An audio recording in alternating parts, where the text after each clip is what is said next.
এবার রাস্তায় শুয়ে গাড়ি আটকে অভিনব প্রতিবাদ এসইউসিআই এর। অবরোধকারীদের হটিয়ে দিল পুলিশ। আরজি করের হামলার ঘটনার প্রতিবাদে গতকালই এসইউসিআই এর পক্ষ থেকে 12 ঘন্টার সাধারণ ধর্মঘটের ডাক দেওয়া হয়েছে।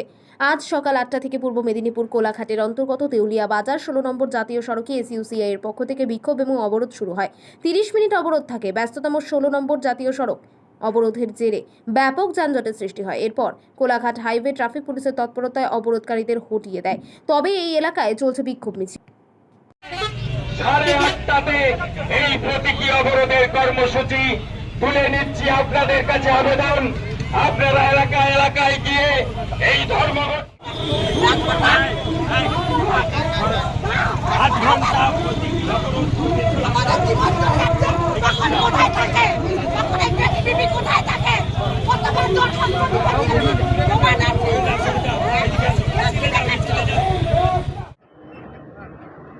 কলকাতার আরজি কর হসপিটালে গত 9ই আগস্ট যেভাবে মহিলা ডাক্তারের উপর পাশবিক অত্যাচার করে খুন করা হয়েছে, তার প্রতিবাদে অবিলম্বে বিচার বিভাগীয় তদন্ত করে দোষীদের দৃষ্টান্তমূলক শাস্তির দাবিতে গত পরশুদিন রাত্রিতে মহিলাদের রাত জাগো রাত দখল করো যে কর্মসূচি ছিল, সেই কর্মসূচির দিনই ওই আরজি কর হসপিটালে পুলিশের উপস্থিতিতে গুন্ডা বাহিনী দুষ্কৃতীদের আক্রমণ যেভাবে ঘটেছে, সেই ন্যাক্কারজনক ঘটনার প্রতিবাদে আমাদের দল এসইউসিআই কমিউনিস্ট আজ 12 ঘন্টার সাধারণ ধর্মঘট আহ্বান করেছে।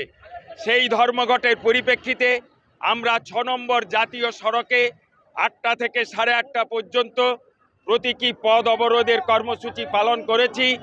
সকাল 6টা থেকে বিক্ষোভ পিকেটিং চলবে সন্ধ্যা 6টা পর্যন্ত।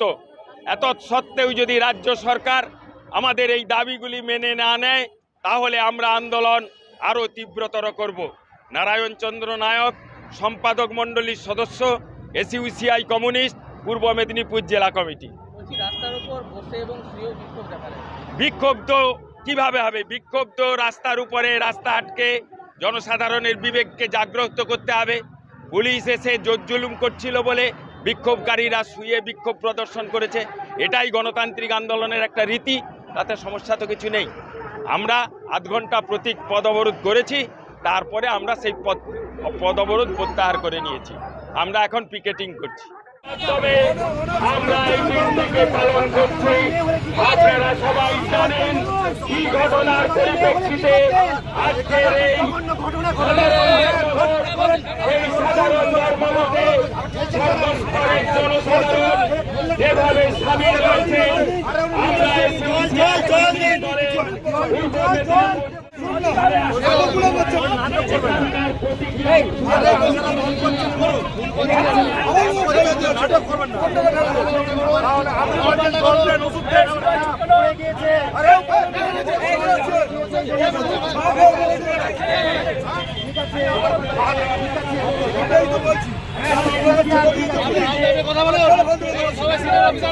আমিও তো বলছি তো